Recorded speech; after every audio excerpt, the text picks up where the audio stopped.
اگرچہ اس کی وضاحت مختلف موقعوں پر جزوی انداز میں کی جاتی رہی ہے. کہتے ہیں کہ نماز قائم کرو اور نماز پڑھو، اس کا ہر وقت ہم لوگ سنتے رہتے ہیں، لیکن نماز پڑھنے کا صحیح طریقہ کیا ہے، احادیث کی روشنی میں وضاحت کریں. غالباً انہیں اس سوال کی گنجائش یا ضرورت اس وجہ سے پیش آئی کہ ہمارے ہاں کچھ لوگ نماز کے طریقوں میں اختلاف محسوس کرتے ہیں، اور اس کی وجہ سے وہ یہ گمان کرتے ہیں کہ شاید فلاں کی نماز درست ہے اور فلاں کی نماز درست نہیں ہے.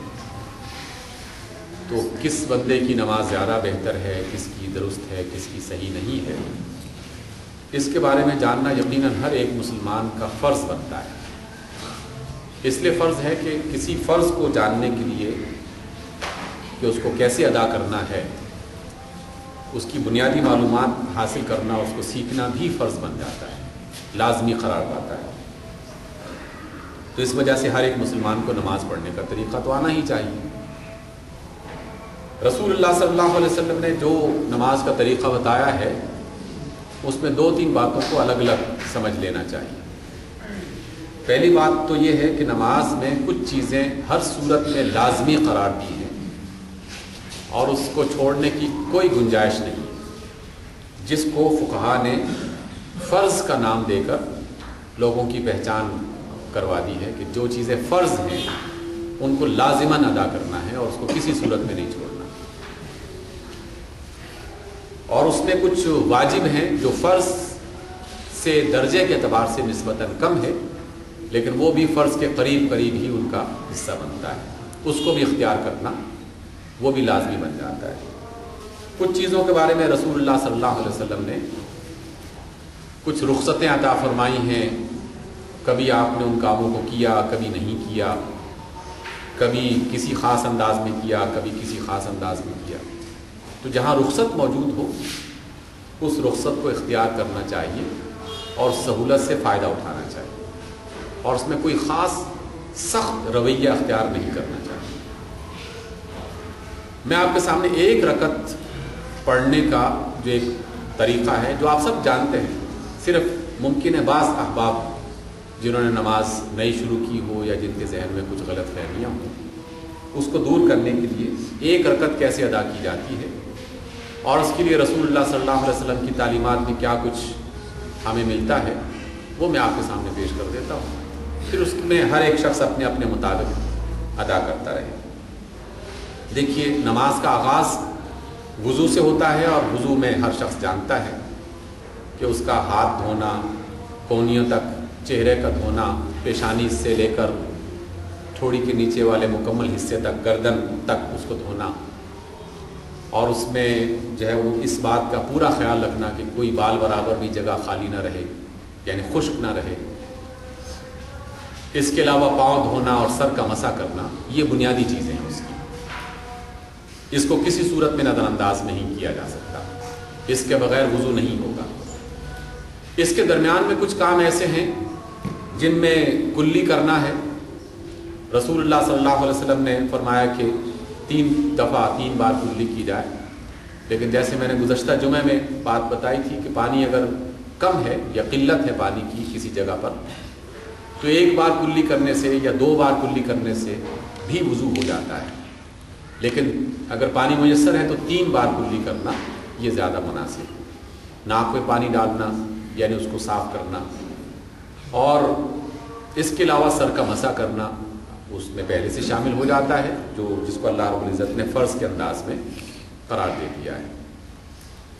وضو کی بنیادی باتوں میں سے یہی باتیں ہیں. باقی اس میں وضو سے پہلے مسواک کر لینا یا دانت صاف کر لینا یہ مزید بہتری ہے، اس کے اندر سنت ہے. رسول اللہ فرماتے ہیں صلی اللہ علیہ وسلم کہ اگر امت کے لیے مشکل نہ ہوتا تو میں ہر نماز میں مسواک کرنا لازمی قرار دے دیتا، لیکن مجھے پتہ ہے کہ امت کے لیے مشکل ہو سکتی ہے آئندہ، تو اس وجہ سے انہوں نے اس کو لازمی قرار نہیں دیا.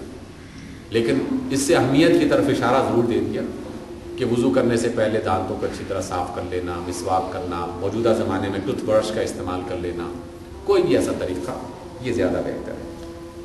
اب اس کے بعد جب آپ نماز ادا کرنا چاہیں تو 2-3 طریقے ہیں بہت آسان سے میں آپ کے سامنے پیش کرتا ہوں. سب سے پہلی بات کہ آپ نے ہاتھ جو باندھنا ہے، آپ نے ان انگلیوں سے اپنے اس کوہنی کو یا یہ جو آپ کا کلائی ہے، کلائی کو آپ نے پکڑنا ہے. کلائی یعنی یا اپنی انگلیوں کو اس کلائی کے اوپر رکھنا ہے اس طریقے سے، اور باقی آگے 3 انگلیاں ہاتھ پر آ جائیں. اب روایات ملتی ہیں رسول اللہ صلی اللہ علیہ وسلم کی مختلف احادیث کی روشنی میں، صحابہ کی روشنی میں، کہ رسول اللہ صلی اللہ علیہ وسلم نے سینے سے لے کر ناف تک اس پورے مقام میں مختلف روایات کے اعتبار سے مختلف جگہوں پر آپ نے ہاتھ باندھے. یعنی سینے پر ہاتھ باندھا، جب آپ اس کو باندھتے ہیں سینے پر، ذرا نیچے ہاتھ باندھ دیا، ذرا نیچے ہاتھ باندھ دیا، تو ناف کے آس پاس یعنی اس پر یا اس کے بالکل قریب ہاتھ باندھنا. سینے سے لے کر ناف تک کی باقاعدہ روایتیں موجود ہیں، مختلف اصحاب رسول نے اس کو بیان کیا، اور انہی روایات کی بنا پر مختلف فقہا نے اس بات کا فتویٰ دیا لوگوں کو کہ تم نماز ادا کرو اس طریقے سے. اب اگر کوئی شخص یہاں ہاتھ باندھ رہا ہے، اگر کوئی شخص یہاں ہاتھ باندھ رہا ہے، کوئی شخص یہاں ہاتھ باندھ رہا ہے، تو اس میں کسی قسم کا کوئی مسئلہ نہیں، کیونکہ روایات موجود ہیں، احادیث موجود ہیں، اور اس میں سے جو شخص کسی ایک طریقے پر عمل کرنا چاہے عمل کر سکتا ہے. البتہ یہ بات میں نے پہلے بھی کئی دفعہ ذکر کیا آپ لوگوں کے سامنے کہ جس کام کی روایتیں زیادہ ہوں، جن روایتوں کو بیان کرنے والے اصحاب رسول بہت ہی محترم اور بڑے درجے کے ہوں، تو اس میں پریفرنس ایک سے زیادہ دوسرے کو دی جا سکتی ہے. ایک اس بات کو زیادہ ترجیح دیتا ہے، دوسرا دوسری کو ترجیح دیتا ہے. اس وجہ سے یہ تو ہاتھ باندھنا ہے. لیکن ہاتھ باندھنے سے پہلے ایک عمل ہے جس کو ہم لوگ رفع الیدین کہتے ہیں، یا اقامت کے لیے آپ نے ہاتھ اٹھانا ہے. اس میں بھی 2 روایتیں معروف ہیں. اصحاب رسول فرماتے ہیں کہ اللہ کے رسول جب ہاتھ بلند کرتے تھے نماز ادا کرنے کے لیے تو دونوں ہاتھوں کو کھول کر اور اسے کانوں کے قریب لے کے جاتے، اور کانوں کے قریب لے جا کر پھر اس کو ہاتھ باندھتے. دوسری روایت یہ ہے کہ اللہ کے رسول صلی اللہ علیہ وسلم دونوں ہاتھ کھول کر یوں کر کے اور اسے کندھوں کے برابر لے جاتے اور پھر اسے ہاتھ باندھتے. گویا کہ اس میں بھی ہمارے سامنے 2 عمل ہو گئے کہ اگر کوئی شخص کانوں کے پاس لے کے جاتا ہے، اسے کان کو پکڑنا یا یوں کرنا یا انگلی لگانا یہ لازمی نہیں ہے.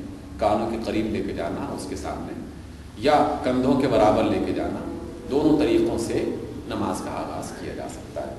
یہ ہاتھ کھول کر یوں جو کیا جاتا ہے، ایک عالم نے بڑی خوبصورت تفسیر کی کہ در حقیقت یہ اس بات کا اعلان ہے اپنے اللہ کے سامنے کہ میں بالکل پوری دنیا سے مکمل طور پر تعلق اور ناطہ توڑ کر تیرے دربار میں خالی ہاتھ ہر چیز سے الگ ہو کر تیرے سامنے عبادت کرنے کے لیے کھڑا ہو گیا ہوں.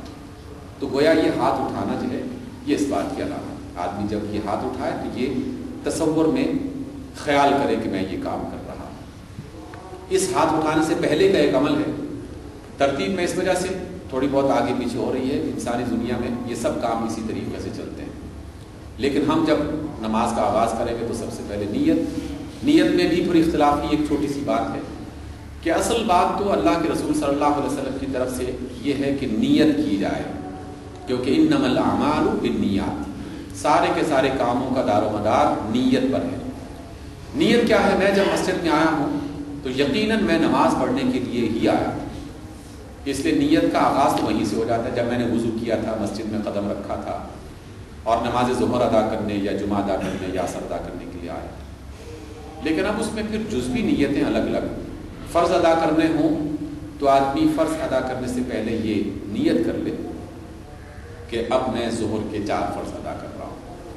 اس نیت کے الفاظ کو بآواز بلند ادا کرنے کی ضرورت نہیں ہے، اپنے دل میں بھی یہ نیت کہی جا سکتی ہے کہ میں اب 4 فرض ادا کر رہا ہوں. برصغیر کے فقہا نے، برصغیر کے علماء نے لوگوں کو تعلیم دینے کے لیے یہ طریقہ سکھایا کہ جب تم نیت کرو تو اتنی آواز میں نیت کرو کہ جس آواز کو تم خود سن سکو. یہ بالکل اسی طرح کا طریقہ ہے جیسے بچوں کو سکھانے کے لیے یا کسی بالکل نئے فرد کو کوئی عمل سکھانے کے لیے آدمی ٹریننگ دیتا ہے. اس کا ایک فائدہ یہ ہے کہ جب آدمی اتنی معمولی سی ہلکی آواز میں نیت کرتا ہے جس کو وہ خود سن رہا ہے تو پھر اس میں کوئی غلط فہمی باقی نہیں رہتی. بعض اوقات آدمی ایک دم آتا ہے مسجد میں اور ایک دم آ کے نماز شروع کر دی، نماز کے دوران خیال آیا کہ پتہ نہیں میں یہ فرض پڑھ رہا تھا، یہ سنتیں ادا کرنی ہیں، 2 پڑھنی ہے کہ 4 پڑھنی ہے. تو اس غلط فہمی کو دور کرنے کے لیے یہاں کے علماء نے ایک ٹریننگ کے طور پر لوگوں سے کہا کہ تم اگر آواز میں، ہلکی آواز میں یہ کہہ دیا کرو تو مناسب ہے، لیکن یہ بنیادی شرط نہیں ہے، نیت کی شرط نہیں ہے. اگر کوئی آدمی اپنے دل میں یہ خیال کر لے اور اسے پورا یقین ہے کہ میں یہ نیت کر کے نماز پڑھ رہا ہوں، تو اس کو یعنی الفاظ کی ادائیگی اور دہرانے میں کوئی ضرورت نہیں.